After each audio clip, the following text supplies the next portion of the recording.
What's up, pretty people? So bees, what's the first thing that comes to mind when you hear that word? That's right, religion. You know, the parallels are endless. Jesus turns water into wine, bees turn pollen into honey.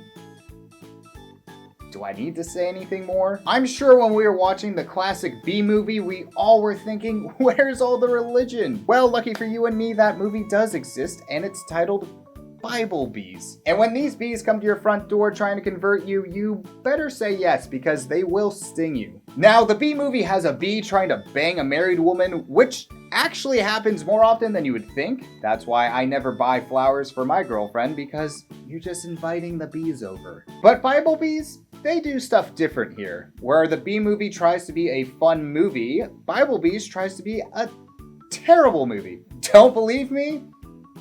Really? Why can't you just believe me? Well, okay. Let's start with the first scene of this movie. Sunny, Petal, there you are. We discovered a new Cloverfield, Queen Buttercup.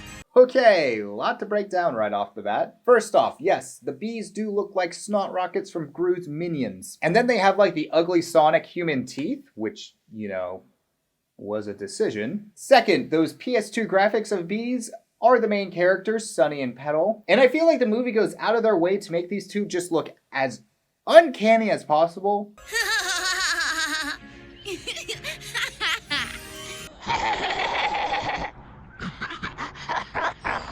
And their voice acting is that bad throughout the entire movie. But the amazing thing is, it's not the worst voice acting in this entire movie, so buckle up, because you're on a bumpy ride. Now, the queen bee is named Miss Buttercup, who, you know, must have been bullied a lot for having that name. The queen bee lives in a beehive that just happens to look like a mushroom, and in all of her scenes, she's like glitching out and doing this one movement. Always been among our colony's nicest bees. And we here at home appreciate all your hard work too. How in the world did you find enough pollen to feed our neighboring hives? The queen throughout the movie just makes these two bees go on different missions to learn about the Bible. But here's the thing, the movie doesn't like reenact these Bible stories or anything like that. No, the movie just recites Bible stories word for word. Once Jesus entered a village where he was met. Fire destroyed all of Jerusalem. Once Jesus said to his dinner host, Peter came to see Jesus and said, I'm sorry, but like, how is a child not gonna get bored watching this? At least in VeggieTales, they like reenacted the stories they were telling. Here, they're just copying and pasting from the Bible. It's like plagiarizing. So Sunny and Petal forgot to say thank you to this one dog, Bailey, for showing them a secret place full of flowers. And these two bees just straight up don't understand why it's a big deal for not saying thank you. You know the importance of being thankful, don't you? We're not sure, Queen Buttercup. Why is it so important to be thankful? And the solution to try and get these two bees to understand the importance of saying thank you is to listen to a Bible story. Which, cool, but I feel like you could just sort of explain this by being like, yo, it's sort of a dick move for not saying thank you. You know, it shows that you're not really appreciative of what someone just did for you. Instead of that, though, these two bees get to listen to a story from Remy the rat, who doesn't have a tail for some reason. Hey, it's Sunny and Petal. What brings you this way? Which, Remy, I know it's been hard to get gigs ever since you tried to overthrow Mickey as top rodent, but like, if you need some extra cash, I can loan you some for now. You don't have to be in this crap. As Chomps begins to tell the story, little Sunny and Petal listen in. Yeah, they look very attentive listening to that story. The story inspires the two to go to Bailey the dog and thank him, which I would argue is what you should have done from the beginning, but whatever. Now with Bailey the dog, the voice actor definitely made a choice. Sunny, Petal. Ah, yes, little ones. God is always there for you. Never forget to give thanks to Him for the blessings in your life. Why? Why did you make his voice like that? The amount of people that had to hear that voice and then approve it, like, what was that like? Alright, let's hear what you got. That's a wonderful thing you learned today, little ones. Wow, I love it. Did we get DiCaprio in here? Now, producers, what do you think? Remember, this is for a movie and not a Family Guy bit. Alright, we love it still? Great, now let's talk about traffic for 45 minutes. So since the two bees thanked Bailey, he then shows them another secret area full of flowers. Which, Bailey, you gotta have higher expectations for your friends. But I am a little worried that Bailey's having a stroke right here. You see, I was napping in the shade a little while ago, and the wind blew a whiff of the sweetest smelling blossoms I ever did smell. He's either having a medical problem right here, or he's just super drunk. And I mean, his name is Bailey. It was the perfect time to show you this field, too. Wow, so to be thankful doesn't also feel great. But in the end, you will be rewarded too. So I am going to bump on this message real quick because they're saying if you say thank you, you should also expect good things to happen to you. Which, like, you should say thank you to show that you're grateful that someone just did something nice for you and not because you're expecting more nice things. Like, if a waiter comes and gives you your food and you say thank you, you don't expect a 20% discount after that. So then they go to the Queen, talk about their day, some crappy Christian music plays, and then Sunny shoots his shot with Petal. Let's go, Petal. Let's go, Sunny! Woohoo! Woohoo! Petal, I can't think of anyone better to collect pollen with than you. Same here, Sunny. What could possibly be better than doing what you were born to do? With your best friend in the whole world by your side. Oh! Hard to see someone get shot down like that. Sunny does try to be positive, but he ends up just face planting. Nothing. It's the bee's knees. Dude, oh. I'm sorry, man. I know getting rejected like that must sting. So then they meet up with this bee with a hard hat on, and I think what they're trying to say is that he's a worker bee. Okay, don't get mad at me for that bad pun. The last two I said a second ago, you can blame me for that. But this hard hat bee named Manny gets way too close to the camera. I just came from getting him some water. For all this working his way free made him thirsty. Take a step back, dude. Free made him thirsty. But I guess this movie really liked this shot because they use it 3 other times in the same conversation. Lucky to have her too. Queen Buttercup's one smart bee. Even though they saw him as master, he treated them as beloved friends. I have called you friends. For all that I've heard from my father, I've made known to you. And then, you know how he sort of has this impression of Mater going on right now? Well, out of nowhere, he starts to sound like Remy the Rat from earlier. All right, then. This is how the story goes. How can we become Jesus' friends, Manny? You simply listen to Jesus' teachings, and you do as he commands you, which is to love one another as he loves you. Just as Jesus' capacity for friendship and love knows no boundaries, so it should be for you. But how do we do that?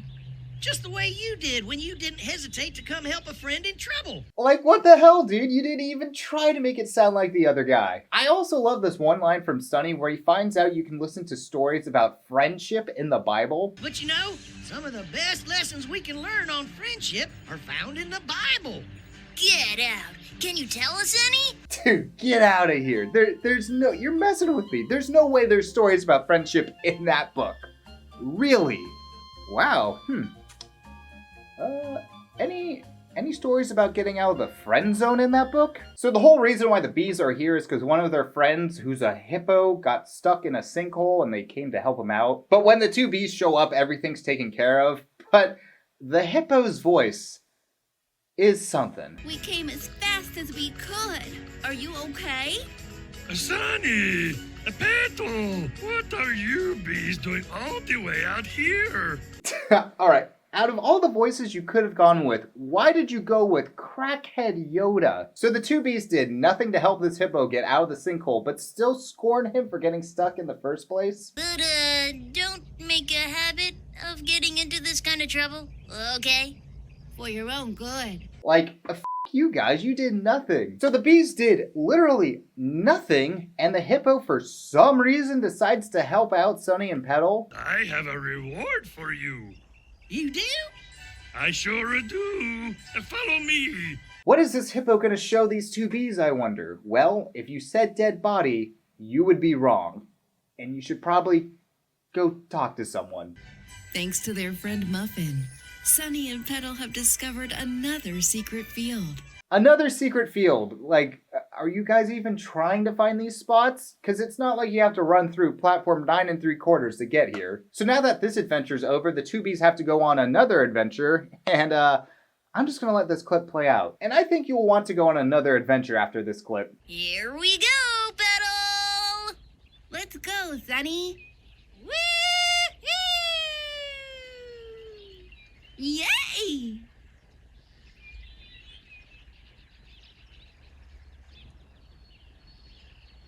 Wow, these people really know how to pump up a crowd. Don't let those two into any Travis Scott concerts. Woo-hoo! So now that the bees know the power of saying thank you, they go and say thanks to this cow. But I'm gonna be honest, I think they caught the cow at a bad time because she literally looks like she's in the process of burying a body. Hey, Carlotta. Petal, Sunny, what brings you guys back today? Look at those cow's eyes, like she's definitely taken a bite out of a burger and liked it. So to thank this cow, the bees decide to sing a song about this cow. Oh, Carlotta, she's so nice and she's so kind.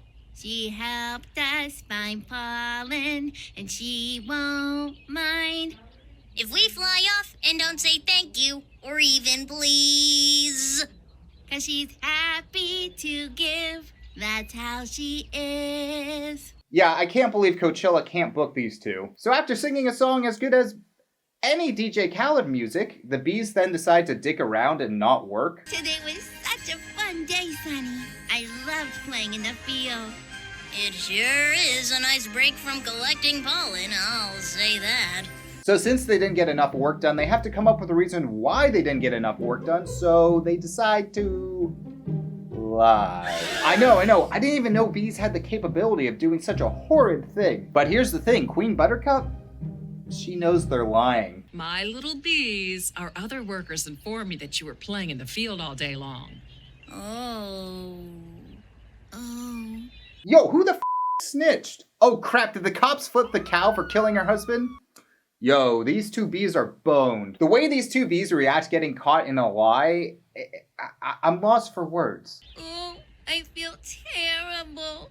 So do I. I didn't mean to let myself and everyone around me down.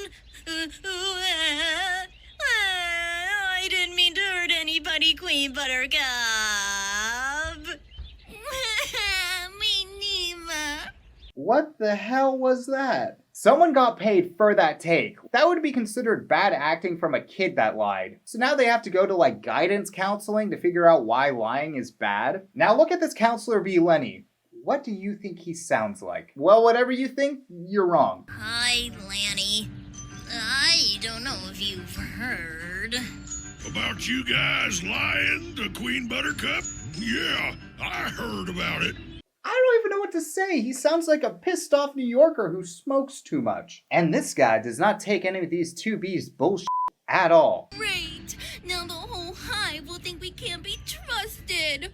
Well, you did tell a lie. We didn't want the Queen to think we were lazy. But you were lazy. The bee with glasses sends the other two bees to talk to this bull about the importance of being honest. And I'm like, wasn't that what you were supposed to do, man? Sunny and Petal fly to see their good friend, Daffodil the Bull. And this might just be me, but doesn't this bull sort of look like he's ready for a drug deal to go down? Hey, Daffodil, how's it mooing?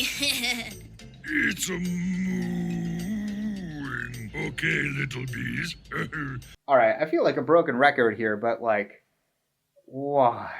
Did you guys like lose a bet and have to make the worst voice acting ever? The bull talks about the importance of telling the truth, and Sunny just drools all over Petal. You know, for Petal's sake, I really hope this bee colony has an HR. So after this lesson, the bull takes Sunny and Petal to another secret flower patch.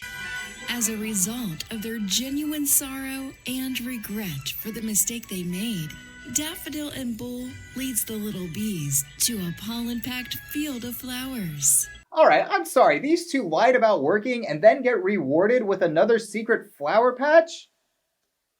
I feel like you guys are really encouraging bad habits here. After this lesson, the queen bee makes the two bees figure out what happened to a play date between Bailey the dog and a chicken. It's Cluckety Cluck. She promised Bailey she'd play with him today. You know how they both like to run.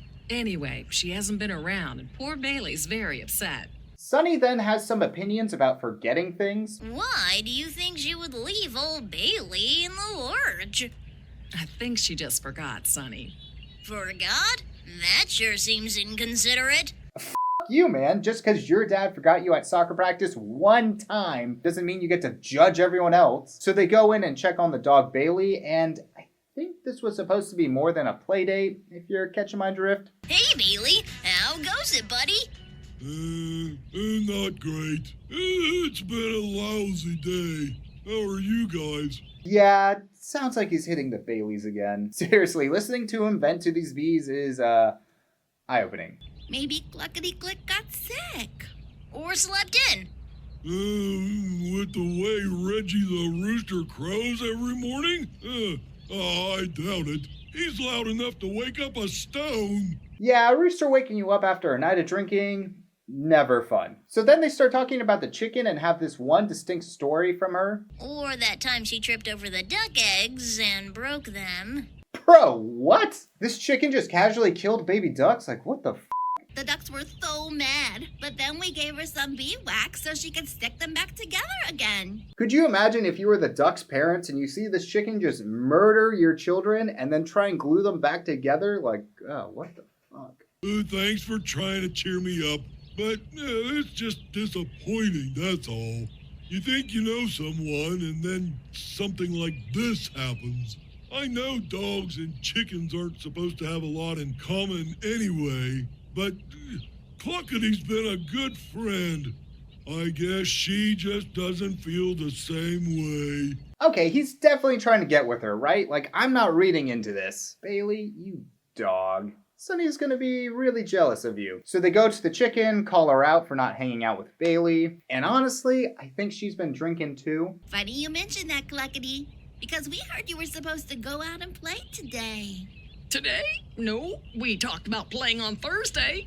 Look, today's Thursday. Whoa, what?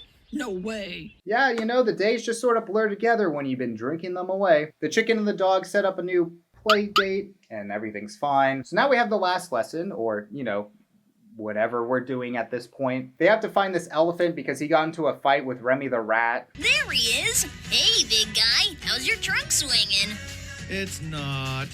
How are you guys? Oh, cool. You hired the guy who voiced Pinocchio to do this? Father, when can I leave to be on my own? He said I was a big, dumb, floppy-eared slowpoke.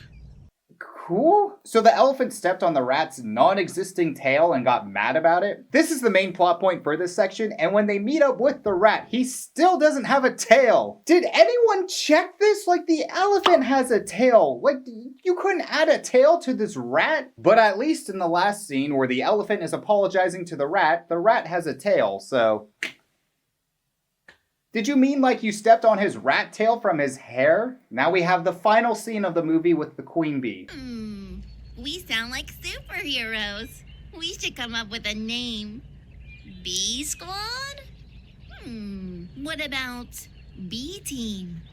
Go Bee Team! I got one.